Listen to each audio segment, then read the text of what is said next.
पाहताय न्यूज 18 लोकमत सकाळचे 9 वाजतायत। महाराष्ट्र अनलिमिटेड मध्ये सुरुवातीला बातमी आगामी निवडणुकीसाठी मनसे अध्यक्ष राज ठाकरे आतापासूनच तयारीला लागलेत। लोकसभा निवडणुकीत पंतप्रधान मोदींना बिनशर्त पाठिंबा देणारे राज ठाकरे विधानसभा निवडणुकीच्या पार्श्वभूमीवर ॲक्शन मोडवर आलेत आणि आज राज ठाकरेंनी एक महत्त्वाची बैठक बोलावली आहे। पक्षांतर्गत निवडणूक अध्यक्ष ठरवण्यासाठी आजची बैठक आहे।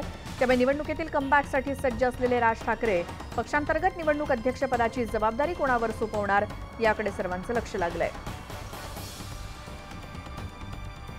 विधानसभा निवडणुकीसाठी तयारीला लागलेत मनसे अध्यक्ष राज ठाकरे आणि संपूर्ण महाराष्ट्र नवनिर्माण सेना आणि याच संदर्भात आज एक महत्त्वाची बैठक बोलावलेली आहे। मनसेच्या सर्व पदाधिकाऱ्यांची आणि महत्त्वाच्या कार्यकर्त्यांची आणि या बैठकीमध्ये पक्षांतर्गत निवडणूक अध्यक्ष ठरवला जाणार आहे। ही जबाबदारी मनसेमध्ये कोणत्या नेत्यावरती सोपवली जाते याकडे सर्वांचं लक्ष लागलंय। निवडणुकीतल्या कमबॅकसाठी राज ठाकरेंचा मनसे पक्ष सज्ज झालाय आणि विधानसभा निवडणुकीच्या तयारीच्या पार्श्वभूमीवरच आज एक महत्त्वाची बैठक बोलावण्यात आली आहे राज ठाकरेंकडून। या बैठकीमध्ये पक्षांतर्गत निवडणूक अध्यक्ष ठरणार आहे आणि ही जबाबदारी कोणावरती सोपवली जाते आपल्याला आज कळेल। अधिक माहितीसाठी जाऊयात आमचे प्रतिनिधी उदय जाधव जो आपल्या सोबत आहेत।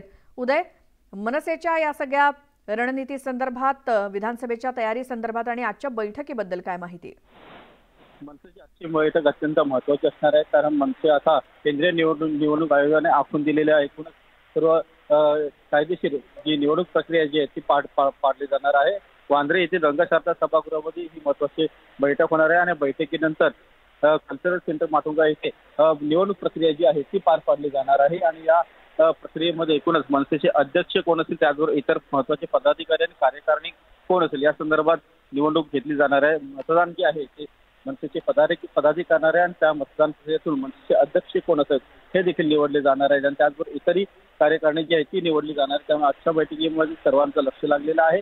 या निवडणूक प्रक्रियेमधून कोणाची कार्यकारिणी जी आहे ती निवडली जाते, त्याचबरोबर मनसे अध्यक्ष राज ठाकरे यांना पुन्हा एकदा मनसे अध्यक्ष म्हणून निवडलं जाईल असे सांगितलं जातं। उदय, धन्यवाद या सगळ्या माहितीसाठी।